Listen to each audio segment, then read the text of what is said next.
I ran late today. Hope we didn't lose anybody here, but we're ready to begin now.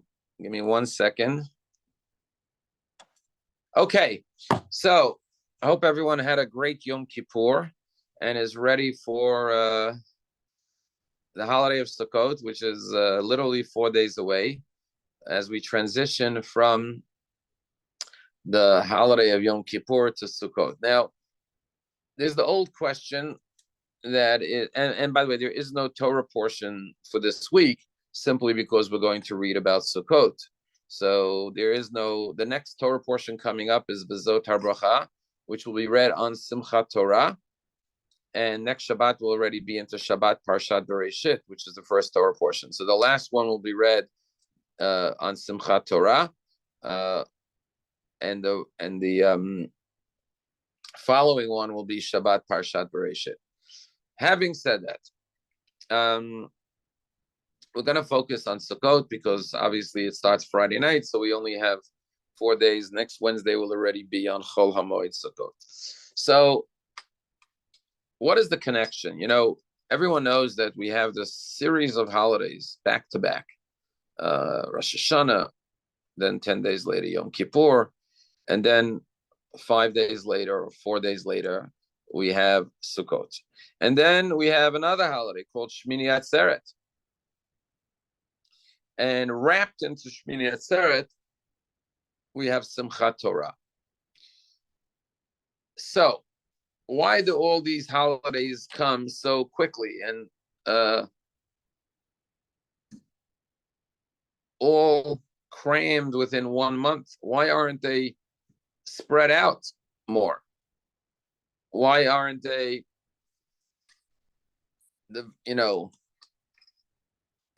placed throughout the year? Why have 1 month with holiday after holiday after holiday, and then have a dry season where the next holiday is Hanukkah, which is not a biblical holiday, and then Purim, which is, another rabbinic holiday.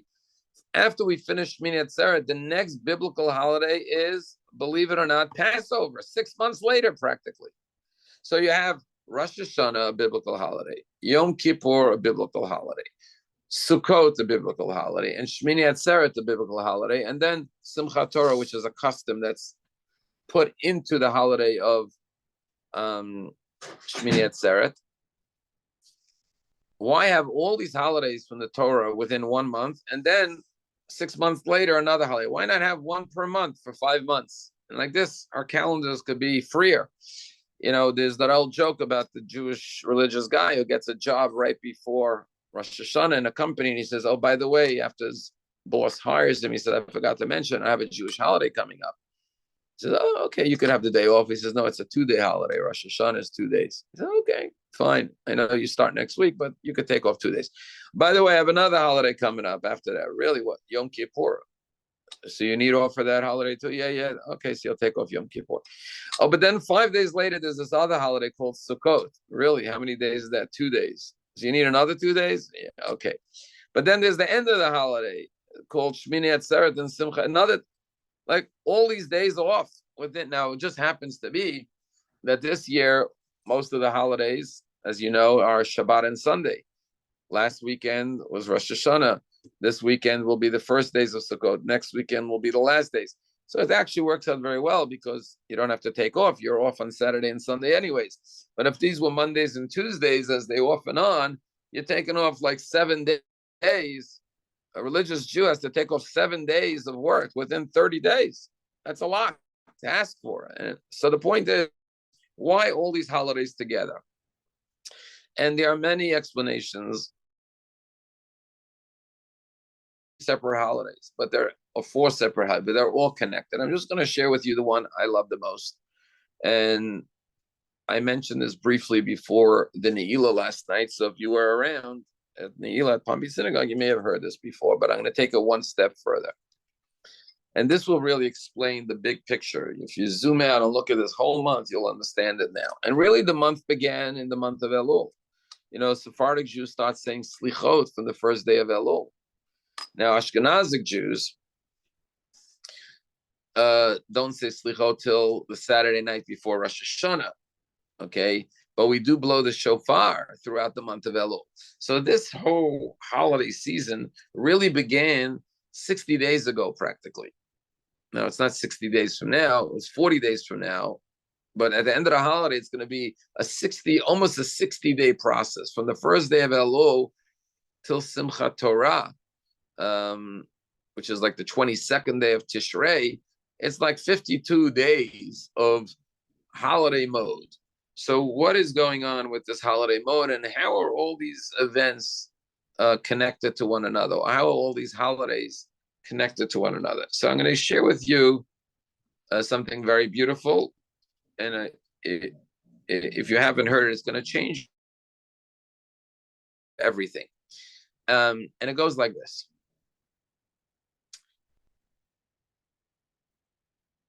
The month of Elul, which again was the beginning of last month, started with the blowing of the shofar for Ashkenazic Jews, and for Sephardic Jews, it started with actually saying slichot throughout the entire month of Elul. Okay? So, what did the word Elul, which was the month before the holidays, what was the acronym, the main acronym? There are many acronyms, but what was the primary acronym? Letters Aleph, Lamed, Vav, Lamed, which spelled the word Elul, was Ani Ledodi Vidodili, which is a famous verse from Song of Songs from Solomon, King Solomon, Shlomo Melech. I am unto my beloved, and my beloved is unto me. Ani Ledodi Vidodili. I am unto my beloved, and my beloved is unto me. Okay? Now, what does that tell you right away? That the theme is love. The theme is love. So that tells us what this holiday season is all about. So,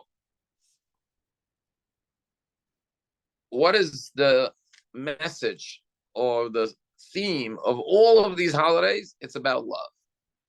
And the way the Hasidic masters explain it is that it's the union between God and the Jewish people. So the month of Elul, when you start a relationship, right? Think of a marriage. Where does it begin? It begins with dating, courtship. The month of Elul is God is courting us. That's why the analogy that the king is in the field, like a groom who comes to greet his bride, take her on a date, right? God wants to get to know us and establish a relationship with us. Now, you may say, why do we need to do that? We already did that at Mount Sinai. But there's the theme that every year God wants to renew our relationship, sort of like renewal of vows. Every year God wants to say, are you still in for this relationship? You know, it's funny, people get married and they stay married, God willing, their whole life. You meet couples sometimes married 60-something years, right? Once in a while, I don't know, sometimes people say, let's renew our vows, 25th, 50th anniversary. But God is a little different. He says, you know what? If we're married, every year I want to check in and make sure you want to renew for another year. You know, imagine a husband and wife like, okay, you married me 20 years ago. You still in? You still want to do this again? You know, would you remarry me today? So God every year says it's a new year. Let's do this all over again. Let's renew our vows. Let's renew our commitment. The month of Elul is we spend more time praying. We blow the shofar. We're doing special things to engage. You know, what is dating? It's spending quality time with somebody, getting to know them, talking to them, relating to them more. And that's the prelude to the high holidays. What happens on Rosh Hashanah? Rosh Hashanah, according to the Hasidic masters, is the proposal, where God proposes to us. Will you marry me? Now, this is what happened on Mount Sinai. We know that the Torah was the ketubah, the marriage contract between God and the Jewish people. So obviously, the theme of the union between God and the Jewish people is like a bride and a groom. And by the way, there's a lot of scripture that backs this up. And the most famous one is in the Friday, Ani L'Dodi B'Dodi Li is one analogy that King Solomon uses to describe the love of God and the Jewish people.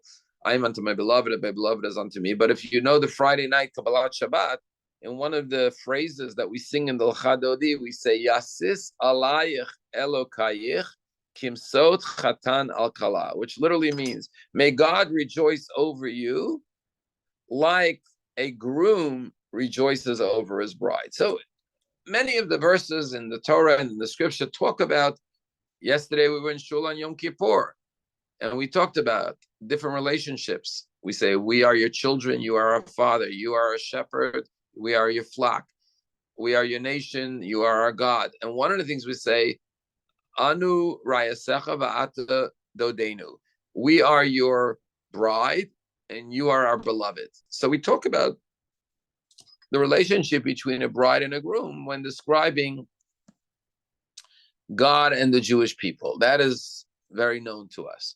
So the month of Elul is the courtship. Rosh Hashanah is the marriage proposal. And that's the day we say, yes, I will marry you. And that's the blowing of the shofar. You know, when there's an engagement, Mazel Tov, congratulations. She said yes. You've seen the banners. She said yes. You know, we say yes to God at Rosh Hashanah. Okay, now we're engaged. What comes after an engagement? The marriage. Believe it or not, Yom Kippur is not just a day of fasting. It's actually a day of marriage between God and Jewish people. It's referred to as the union of God and the Jewish people. It's the day we stand under the chuppah and commit to be one with our spouse. That's why we wear white, like a bride comes to the wedding dressed in white. That's why one of the reasons we fast. There's a custom that a bride and a groom fast on the day of their wedding. So Yom Kippur is the marriage day between God and the Jewish people. And right after the ceremony of a chuppah ceremony, the bride and the groom go into a private room called a yichud room, where they're alone in seclusion, a bride and a groom together to be one. So that is the next stage in the marriage, the oneness between the bride and the groom. Okay? That's the next stage.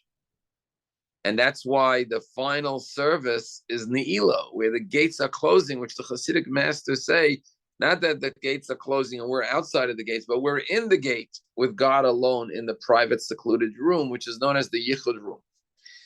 Now, we had the courtship, the dating. We had that was Elul.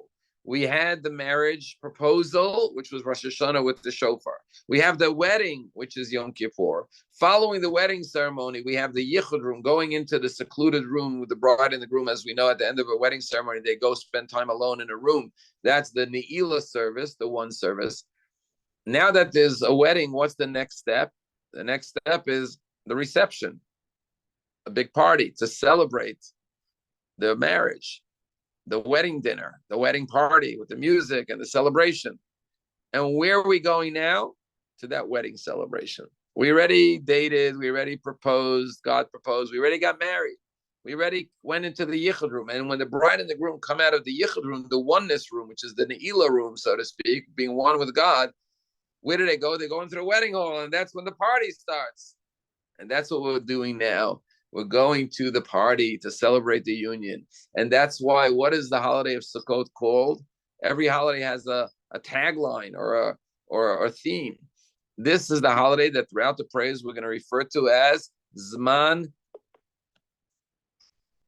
Simchatenu, the time of our rejoicing, of our celebration. That's the name of this holiday, the time of our rejoicing. Zman Simchatenu. Because this is the wedding feast. This is the celebration between the bride and the groom, between God and the Jewish people.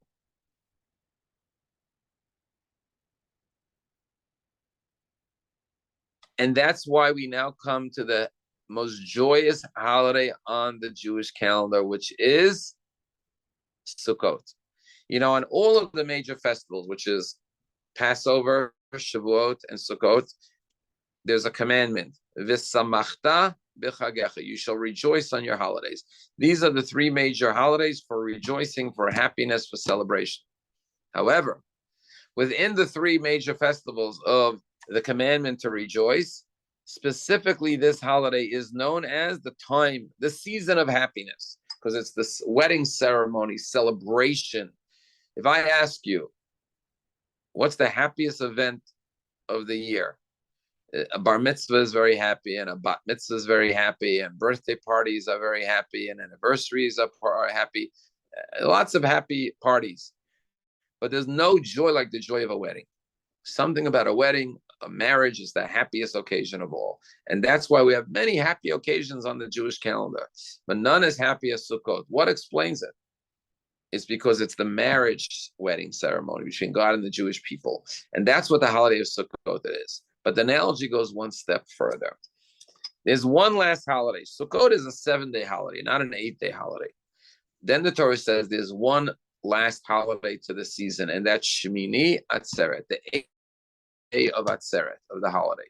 After the 7th day, there's a separate holiday called Shmini Atzeret. Now, in Israel, just so you know, within the same 24 hours of Shmini Atzeret, they celebrate Simchat Torah. Simchat Torah is not a biblical. There's 3 types of holidays. Actually, there's 3 types of commandments that Jews do. Or I should not use the word commandment, as you'll see. I should say 3 types of observances. There are biblical: eat kosher, put on tefillin, put a mezuzah on your door, don't work on Shabbat, keep the holiday of Rosh Hashanah, Yom Kippur, Sukkot, Pesach. That's biblically ordained. Then there's a category called rabbinical. Purim is rabbinical. Hanukkah is rabbinical. There are commandments we do that are rabbinical. Yes, for all the women on the Zoom, when you light your candles, that's a rabbinical command. The Torah doesn't say to light candles. And we won't get into why the rabbis. When you wash your hands on the Tilat Yadayim, which we all do when we eat bread or when we wake up in the morning, that's a rabbinical commandment. And there are many other rabbinical commandments. But then there's category number 3. Anyone know what category number 3 is? I always like to make this interactive. Category number 3 in Hebrew is the word minhag.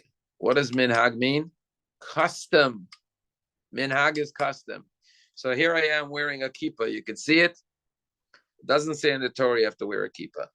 The rabbis didn't even tell us we have to wear a kippah. Why do I wear a kippah? It's a custom of the Jewish people. It became a Jewish custom. Now, customs could vary from community to community, as you know.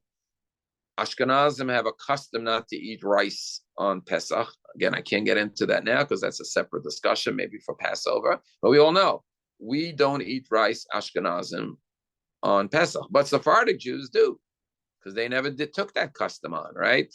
There are a lot of Sephardic customs, like saying slichot throughout the month of Elul, that only Sephardic Jews do. I didn't say slichot every morning before the special penitence prayers every morning, but Sephardim get up 5, 6 a.m. every day throughout the whole month. I only did it during the last week before Rosh Hashanah.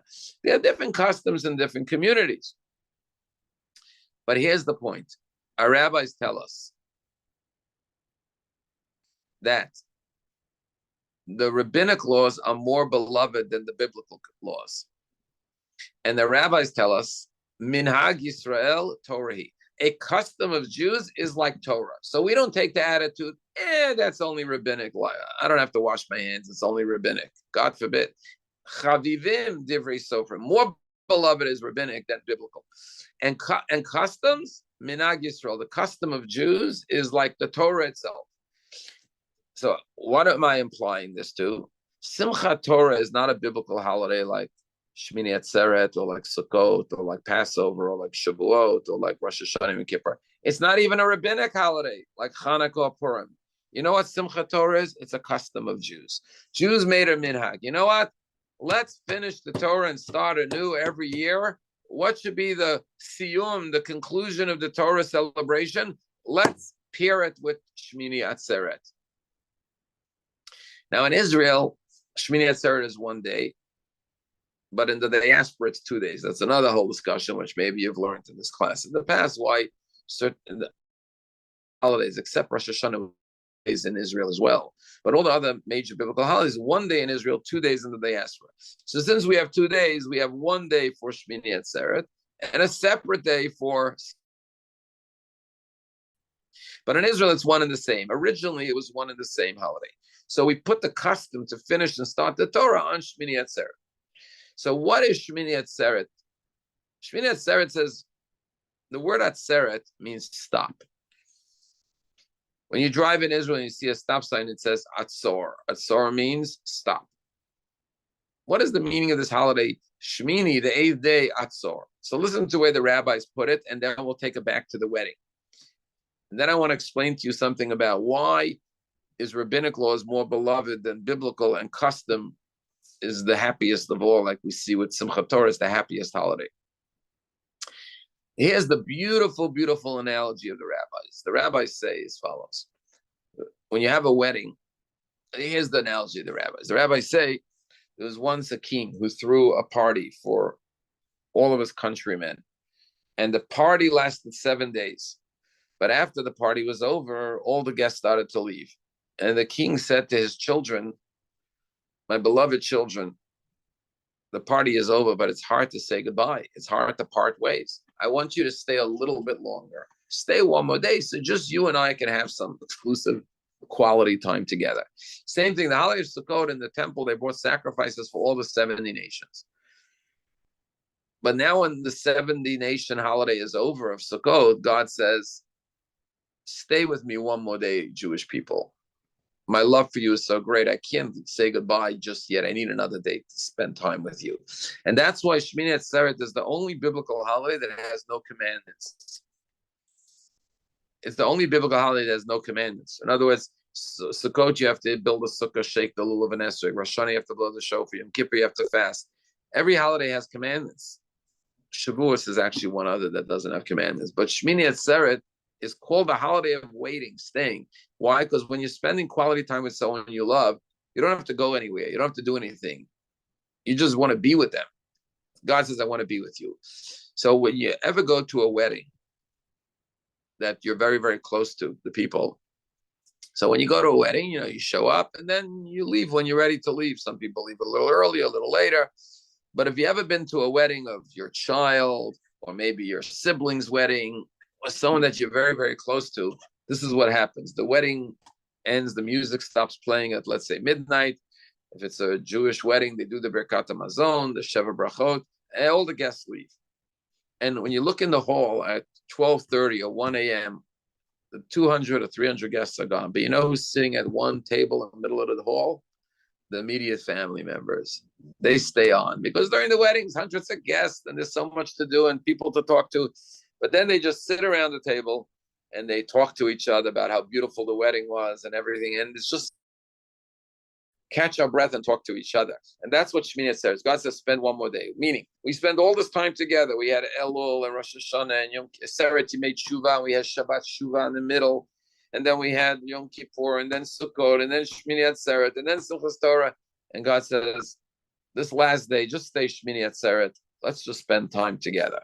So I told you that Elul was the courtship, Rosh Hashanah was the proposal, Yom Kippur was the marriage, the Sukkot was the reception, Shmini Atzeret is just the intimate God and us at the end of it all, sitting and just spending time in each other's presence. So this is how all of these holidays are connected. They're not like, oh, we're going to a brand new holiday. And by the way, I just want to point out, Sukkot is out of season. What do I mean by out of season? What does Sukkot commemorate? The fact that God protected us with the clouds of glory in the wilderness, right? When did we go out of Egypt? In the springtime. Passover's in the spring. So logically, Sukkot should follow right after Pesach. We left Egypt. Now we're in the desert, living under God's divine protection with the clouds of glory. Now's the time to build a sukkah. Why are we doing it after Yom Kippur? Why now? The reason given in Jewish law is because if we built Sukkot in the springtime, people would look at it and say, oh, the weather is nice. It's no more winter. So it's time to go in Israel. Everything goes according to Israel. So we're going outdoors. Everyone goes into the gazebos to have picnics during the spring and summertime. So nobody would realize, including us, we wouldn't be reminded that it's to remember that Exodus from Egypt and God's protection in the wilderness. So we deliberately postpone Sukkot from when it's supposed to be held, which is in the springtime, to after Yom Kippur. Why? Because this is the winter season, the rainy season, when everyone is coming indoors because the winter is about to begin, at least in Israel. And therefore, the Jews are going outdoors. And everyone says, why are you going to eat your meals outdoors? You should be going indoors at this time of year.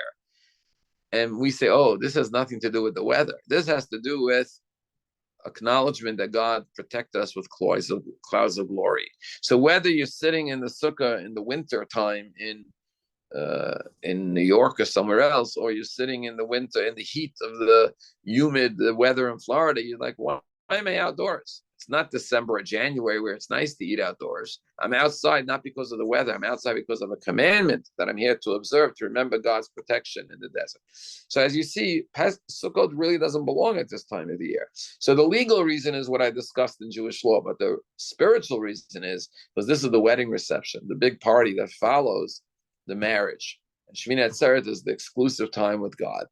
Now, going back to, because we touched upon this, and I think this is important, there's a range of things we do in Judaism all the time. And some are biblical, some are rabbinical, some are customs. So fasting yesterday in Yom Kippur, that's a biblical command. It's right in the Torah. Not working on Yom Kippur, that's a biblical command, right? However, when it comes to other things, like if you wore white yesterday, that's a custom to wear white. It's not a commandment to wear white. And there are things we do on every holiday that fluctuate between biblical, sometimes rabbinical, and sometimes, as we say, a custom. So I don't want to get too detailed, but one of the things we do is we beat the willows on the ground on Hoshana Rabbah. That's another holiday coming up. The last day of Sukkot is called last day of Chol Hamoed. The middle intermediate days of Sukkot is Hoshana Rabbah. I don't want to get into that; it's another whole discussion. But we beat the willows on the ground. That's also a custom of the prophets. Now, I'm going to get back to biblical, rabbinical, and customs because it's very important to understand as a Jew. But Greg, and I always love questions, said, what's the meaning, he asked, of Yom Kippur? What's the purpose of the Yom Kippur besides it is written? I'm not sure I grasped the question because I think you know the answer. Yom Kippur is a day of forgiveness and atonement, one day that we exclusively focus on what's the purpose of the fast? So the fast, I'm just on a class. Does it have to be now? 1 o'clock is good. We will wait. Nancy's here. We want to talk to you. I'm on the Zoom as soon as I finish. Thanks.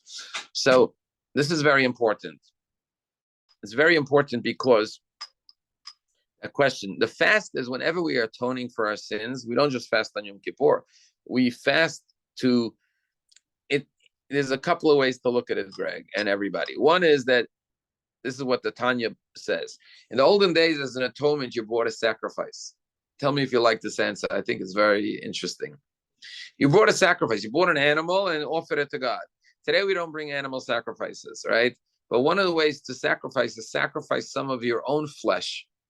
In other words, when you fast, you're minimizing your own flesh. You're losing some calories, some pounds, whatever you're losing on the fast day. In other words, you're offering your own flesh, your own body. Part of your body you're giving up by fasting for those 25 hours, that you're giving up some of your own self to God. That's more of a spiritual answer. But literally, you're afflicting yourself because of your sins. You want to realize your vulnerability as a human being. Until you don't eat, you don't realize how vulnerable you are and how dependent on God you are, right?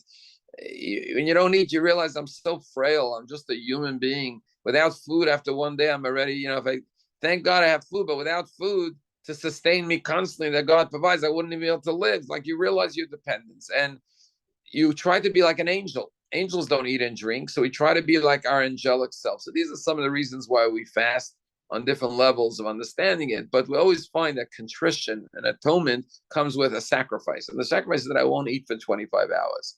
And I will think about my human frailties and my dependence on God. And I'll focus on my spiritual soul. We have a body and a soul. And if I ask anyone, what's more important, your body or your soul? Well, they're all both very important. You can't live without either one. But we all understand that the body is just a garment for the soul. The soul is really who you are. Nobody's going to say, my body is who I am. My body is important, obviously, but it's not who I am. My essence is my soul, my personality, my character, my love, my everything is my soul.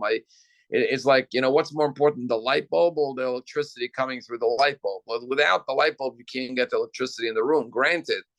But without the electricity, it's not a light bulb, it's just a piece of glass. So my body is just flesh and bones. It's the soul that makes it alive.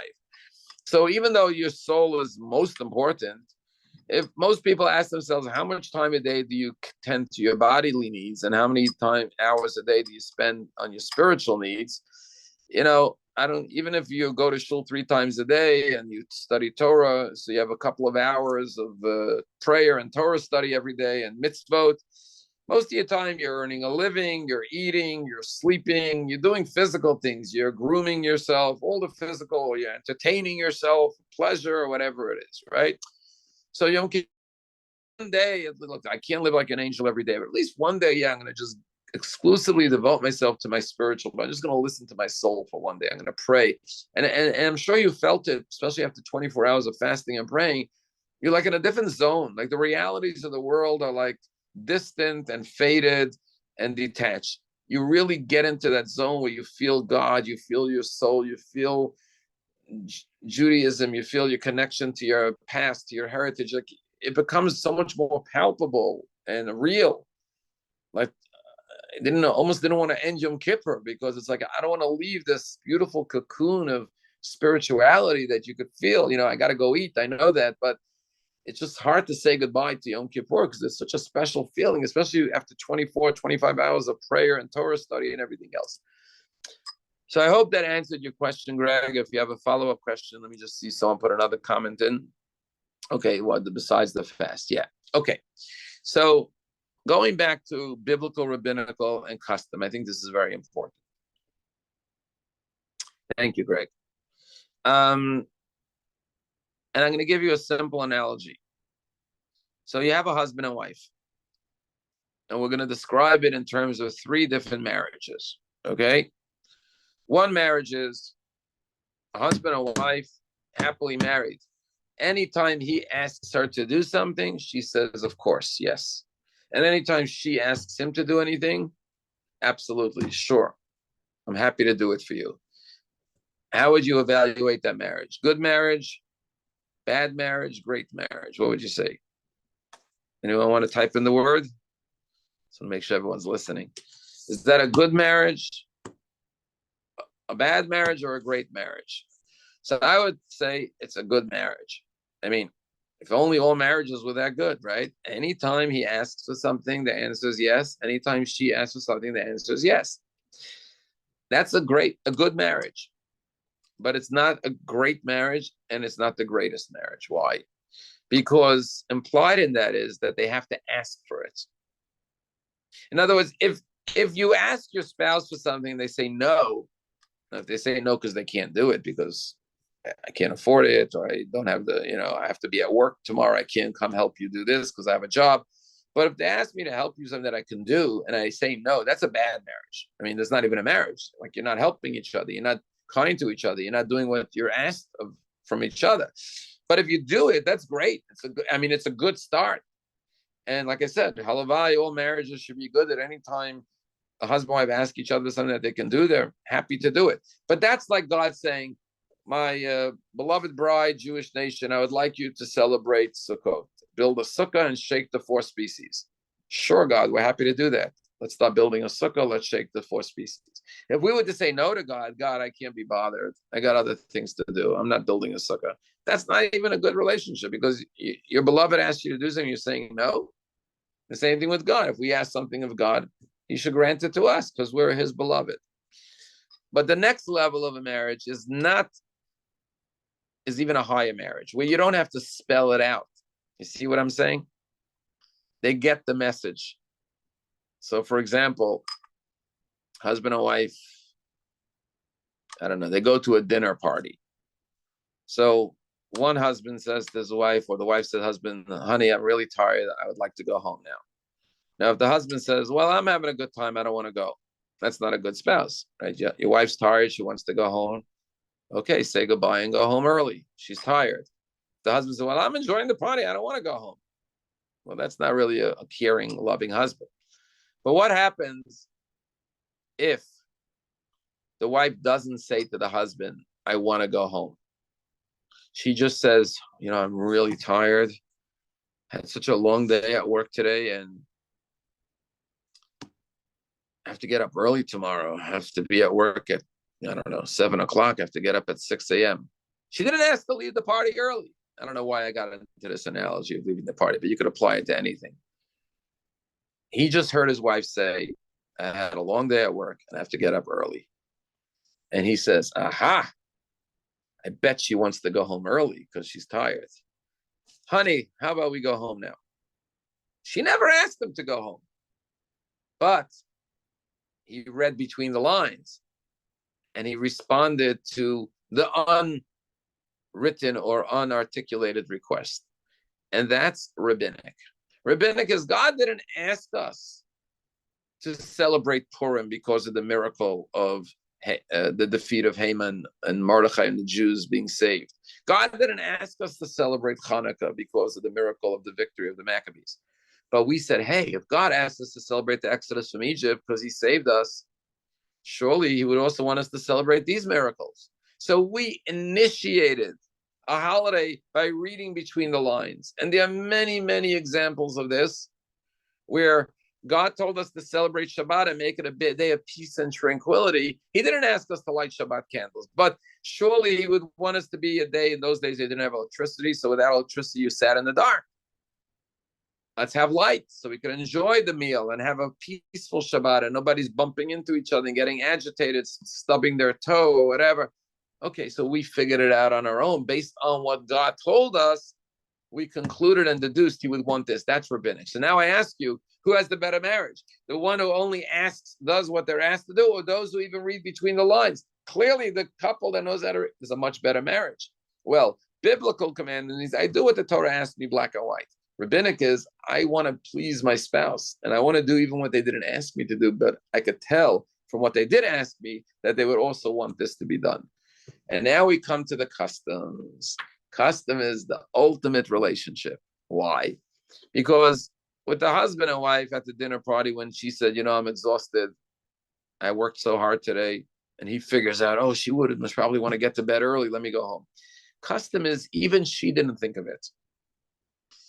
She didn't even insinuate it. She didn't even hint to it. It wasn't even on her mind. But you as a loving spouse said, what would my spouse want that they didn't even ask for? They didn't even dream of it. And you please her in such a way. So the husband who goes out and plans a beautiful vacation for him and his wife and surprises his wife with tickets to Hawaii. And she's like shocked, like, wow, thank you. What's the occasion? Is it an anniversary? No, not an anniversary, not a birthday. Just, I love you and I want to give you a good time in Hawaii. Even she didn't ask for that. She didn't even think about it. She didn't even initiate it. Totally from him. And that's customs. Customs, God didn't even ask for it. He didn't not only ask for it. It's not like the rabbinic holidays that the rabbis read the Torah and said, based on this, the Torah would imply and insinuate that this is required. It's like us coming up with new ways to please God, to make God happy, to bring joy to heaven. And that's the customs. Simchas Torah is not biblical, it's not rabbinical. God never said make a party when you finish the Torah and celebrate the conclusion and the starting point again. We decided to do this to show God our love for his Torah and how much we cherish this beautiful Torah, that we want to celebrate the ending and the start of the Torah again.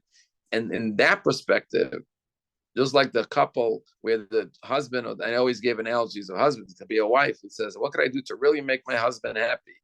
I'm going to do something to surprise him with a new gift or a new beautiful deed to make him happy that he didn't even think of himself. I'm going to surprise him. That is our relationship with God of the minhag. And that's why we should never think of it like, oh, that's just the custom. I don't have to do that. Oh, that's only rabbinical. On the contrary, that's what the rabbis mean. The words of the rabbis are more precious than let's say it's more important. Clearly, if there's a conflict between biblical and rabbinical, biblical comes first. And there's a lot of practical examples about how we treat biblical commandments versus rabbinical because of different considerations, because at the end of the day, it's not on the same level of biblical. But from a different perspective, it's even greater. Why? Because it's a deeper expression of love. And the minhag is the ultimate expression of love. And that's why a good thing to remember going into the new year is that we should cherish an opportunity to do any mitzvah. But from a certain perspective, the biblical is a given. But in a certain perspective, it's the rabbinic and the custom that really shows our love. And you can think about this from so many different perspectives. And maybe this explains about why the happiest holiday is Simchat Torah, right? And again, you could use this analogy with children. You could use the analogy with a boss and an employee. But think about your children, right? If you ask your child to do something, could you please run this errand for me? And the child says, yes. They're clearly a good child. They did what you asked them to do. But if your child sees you reading a paper on the couch and goes and brings you your favorite drink without asking you to, you didn't ask them. They just saw you sitting. They say, let me go make my mother's favorite tea or my father's favorite, iced tea, and bring him a nice, he's sitting out in the backyard. It's hot outside. He's sitting at the pool reading his newspaper. Let me bring him a fresh iced tea. That came from the child. The joy that the parent gets when that child comes out with a fresh brewed iced tea or cold iced tea or whatever it is, and said, Dad, I saw you sitting out there and it looked pretty hot at the pool. I brought you a cold iced tea. The joy the parent gets from that act is so much greater than could you run to the dry cleaners and pick up the dry cleaning. Yeah, you have a nice boy. You ask him to pick up your dry cleanings. He does it. That's very nice. And thank God for such children. But the kid who's considerate enough to think, what will make my father happy? That's a different level of nachas, a different level of sad joy, because you raise the kid who's not just obedient, but who's kind, who's thoughtful, who's loving, who's caring. And that's what it comes down to. God doesn't want to just see us do the basics. Okay, God, you said don't steal, I won't steal. You said, keep Shabbat, I'll keep Shabbat.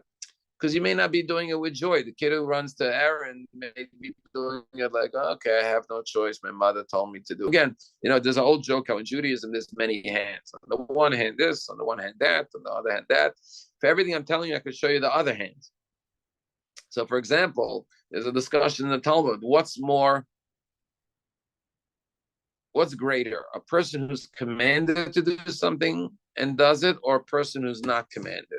So, for example, there are certain commandments that women are not obligated to do. Certain commandments that men are not obligated to do. There are certain commandments that minors are not obligated to do. There are certain commandments that people with different handicaps are not commanded to do. So let's say there's a particular commandment that a man or a woman or a different, I'm not commanded, but I'm going to do it. Who's greater, the one who's commanded or not commanded? The one who does it because they're commanded, or the one who does it voluntarily? Now, logic would dictate, I'm assuming most of you would agree with me, hey, the born of volunteer is even better, right? For this and this. But these people don't have to show up.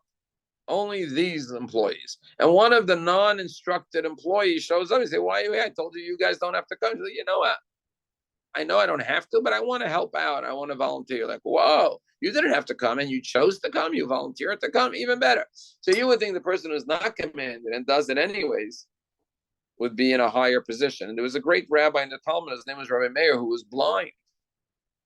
And a blind person is exempt from certain commandments because of his handicap. And he raised this question, who's better? Am I more, I don't even want to say the word rewarded because he wasn't thinking about reward. Am I more beloved or appreciated or desired or gratifying to God because I'm doing it even though I'm not commanded, or less?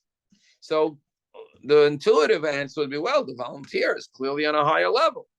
If you tell all your kids you have to do something, but one kid, you're young, you don't have to do it. And he said, I want to help anyways. That's great, even better. But the Talmud doesn't conclude that way. The Talmud says, Gadol mitzvah v'yoseh mimi she'eno mitzvah, which means great is the one who's commanded than the one who's not commanded. Now, how do you understand that? Does anyone have a theory? Why would the one who's commanded be greater than the one who volunteered and wasn't commanded, but did it anyways, even though they weren't commanded? How do you justify that? And again, these are very important questions that a lot of commentary, a lot of discussion. But I'll give you two ways to try to understand this, okay? One is because, think about the things you have to do in your life. Like go to work every day if you work, right? Or, I don't know, pay your taxes every year or whatever. Like, you got to do it. You got to do it. You don't have much joy in it. You do it because I have to do it. Like, yippee, I'm going to work today. I mean, if you are, you're very blessed. But it's a job. I got to do it. I don't have freedom of choice. And because I don't have freedom of choice in this matter, I could get a different job if I don't like my job. But basically, I have to work for a living, right? You can't not work for a living unless you're born rich or something, or you have a trust fund. But most people have to work for a living. So I have to do it. So I didn't really choose it. It was forced upon me because I have to do this for a living, so to speak, okay? As opposed to something you volunteer for, it's usually something you love, right? I have a passion for it. I have a calling. I want to do this. And that's why if you're doing it out of your own volition, it's more of your self-expression, which brings more joy. But on the other hand, it's not doing it purely for God. It's doing it because you're getting satisfaction. You're getting enjoyment. And you want to do this because you enjoy it. So it's, in a way, more about your enjoyment versus doing what God asks you to do. Doing what God asks you to do has a certain advantage because there's an obedience to it. You're doing it for God's will. So going back to the analogy, again, I'm showing you the other hand. The kid who brings the cold drink to his father, on the one hand, it's better. On the other hand, he's doing it because he's inclined to do it. He feels really good. But the thing the father asked him to do, he has no choice. He has to do it. So he's doing it out of obedience. He doesn't have as much personal joy in it. And therefore, it's more for the other, not for themselves. That's one perspective. Another perspective to understand why someone who's commanded is greater than someone who's not commanded is because we have inside of us an evil inclination, Yetzer Hara. His job is like a goalie who's supposed to play defense. He has to block the ball from getting into the net. Think of the net as the mitzvah. The ball is getting it in, doing what Hashem wants, and he has to try to talk you out of it. And that's why there's a challenge. Every time you want to do a good deed, there's a voice that goes off with a reason not to do it. So the point is, the minute you're commanded, the Yetzer Hara has to work on getting you to not do it, to prevent you. So there's more of an obstruction to do something you're instructed to do, more of a challenge, more of a pushback from the Yetzer Hara than something that you volunteered because you're not commanded. And that's another reason why the one who's commanded is even greater, because they have to overcome the hurdle of the evil inclination that tries to prevent them from doing the mitzvah. And ultimately, and this is the last and final reason, is the word mitzvah. And this is good to keep in mind when we do mitzvahs every day. Everyone translates it as commandment, like the word tzav. And that's the literal meaning. But there's another meaning to the word mitzvah from the word connection. Mitzvah from the word safsa in Aramaic means connection. Instead of connections, okay? And here's the point. When God asks you to do something, and you do it, you form a higher connection than anything else. Why? Because God asked you to do it. You see, if God asks us, then it means that he needs it. He wants it. And you're fulfilling his need, his desire, his want.